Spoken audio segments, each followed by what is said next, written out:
provides self-help that sticks.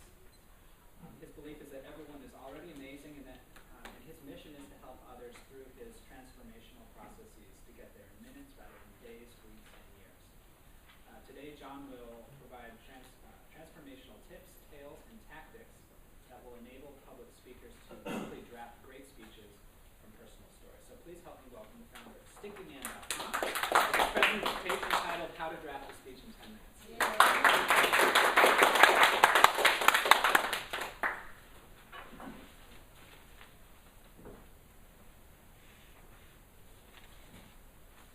Did you know when you start telling a story, it's almost impossible for your audience to get distracted? Do you know why? Anyone think of a reason why? When the story starts, why is it almost impossible for someone to break away and get distracted? Because they want to know the end. That's right. They're afraid if they miss any piece, they might miss out on the end. Right? Anybody else?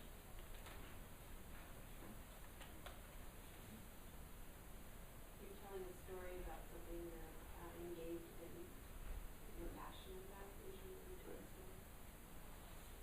Oftentimes it relates to their experience or how they feel about something.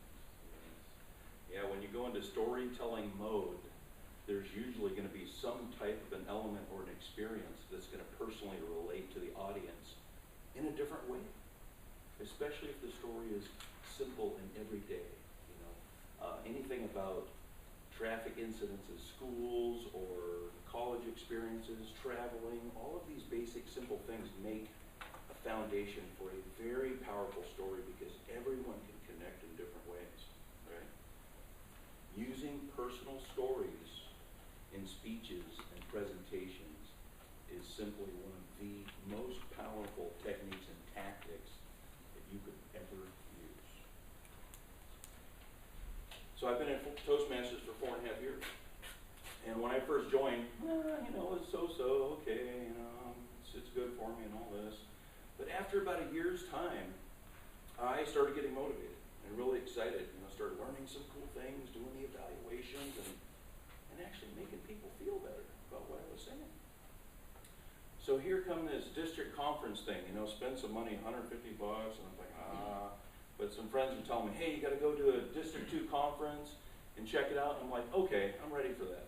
I'm going to go to a district conference.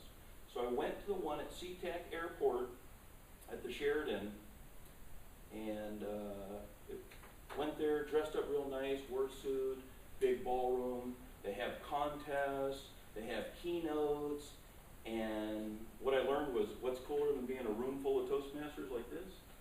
Being in a ballroom surrounded by hundreds of Toastmasters. The energy, wow, you'll get overloaded, right? So one of the things I quickly learned that I was most attracted to in the conferences was the educational sessions. They usually have 9 educational presenters in three tracks. So you can only go to 3 because you have to pick. In the first track, you have to pick one of the 3, second track, one of the 3, third track, one of the 3. And when it came time for the second track, I was looking at them and I'm thinking, well, they must be great, but I didn't really like any of the choices. And there was this one that stood out more than any. Matter of fact, it rubbed me wrong. I felt a little offended. Use personal stories in business presentations by Dan Whedon, the speaker, 45-minute presentation. And I'm like, use personal stories in business presentations at work? I'm not going to talk about my ex-girlfriends and my underwear. You got to be kidding me, right? Well, it rubbed me so wrong, I'm just like, I got to go in and check this fool out, see what he's going to talk about for 45 minutes. So I went in there. Within 3 minutes, my mouth, probably my whole face, fell to the floor because I was in a state of, I'll call it shock. Because the first things that he told me in the first 3 minutes blew me away. I had questioned how it was possible to make it to this mature age and not know these things that he was telling me, that personal stories are the most impactful thing that you can do in presentations. So I would like you to think about using personal stories. Here's another great reason for using personal stories. They're easy to memorize. No one can contest you because it's your personal story, right? Even if you make a little error or something, it's still your personal story. No one else knows your personal story unless you told it before and you mess it up. But personal stories are power. They will deliver a whopper of a punch. And personal stories also, once you get used to harvesting from personal stories and you realize how valuable they work miracles in table topics as well. If you hear a question, you think of any personal story, you start talking about the story, and as you're talking through it, your second voice, once it gets developed, you're going to be asking yourself, how can I connect this back into the question, and it'll come. And personal stories are easy to say because we love talking in stories. So definitely think about leveraging the power of personal stories. Okay, so that's the end of that story, and you may be wondering, when am I going to learn how to write a speech in 10 minutes? Okay, so I'm going to ask my accomplice, JD, to hand out some handouts. And you are going to get a form that I created. It's one sheet. When you work down the left column, it's going to ask you a series of about 7 questions, and the answers to those 7 questions you write on the right column.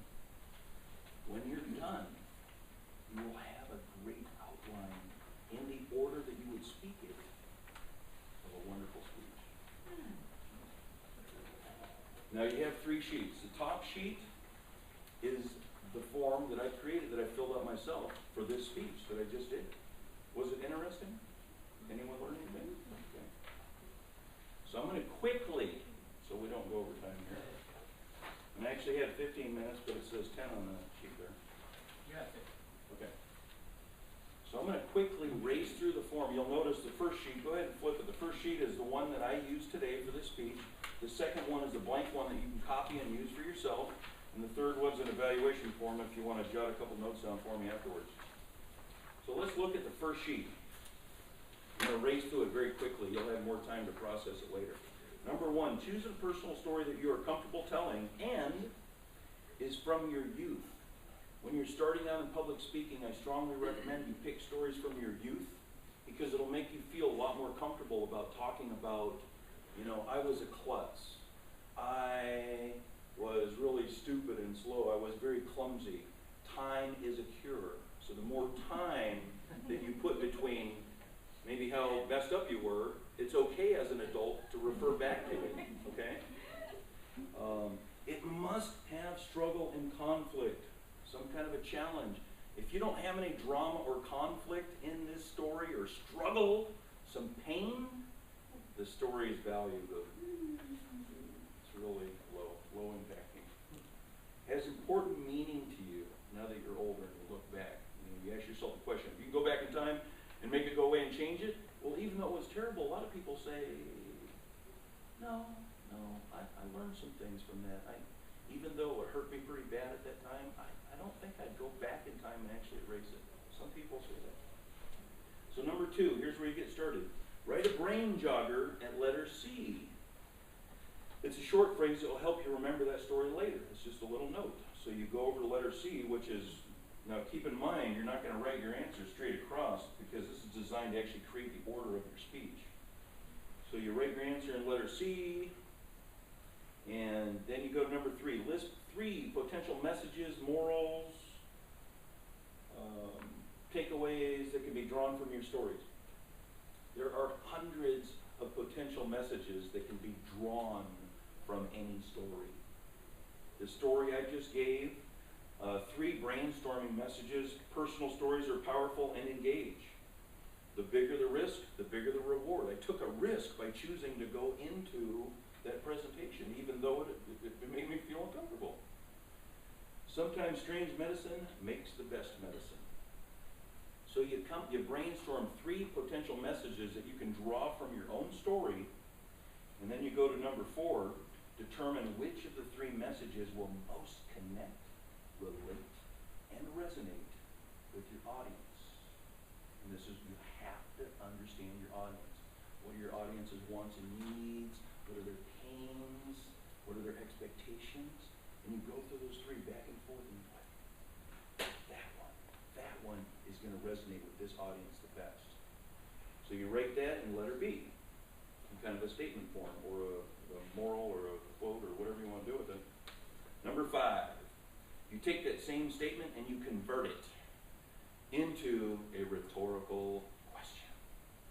And you write that in letter A, because opening with a rhetorical question is a nice way to open a presentation. You get audience engagement even though you don't hear them verbally answering. Guess what? Everyone's answering up here. So you have to pause, because you'll actually be interrupting them. Number 6, when you think back to that time in your story, ask yourself, what was life trying to teach me then? What was this lesson?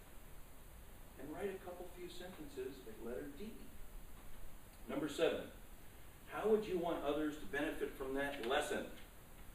This is your invitation to greatness, or the call to action. You can throw in a push-pull technique. You can tell them, if you don't do this, if you don't consider this, then you're not going to get this, or this isn't going to happen or occur. If you do it, then all this great stuff is going to happen. Write your answer in letter E, and for the most part, you have a very good outline for a presentation based on your own personal story. You can use this technique over and over and over, and you will find that after some time, you won't even need the sheet anymore. It'll just be rewired and mapped in your mind. And that's where it starts paying off big time in table topics. But personal stories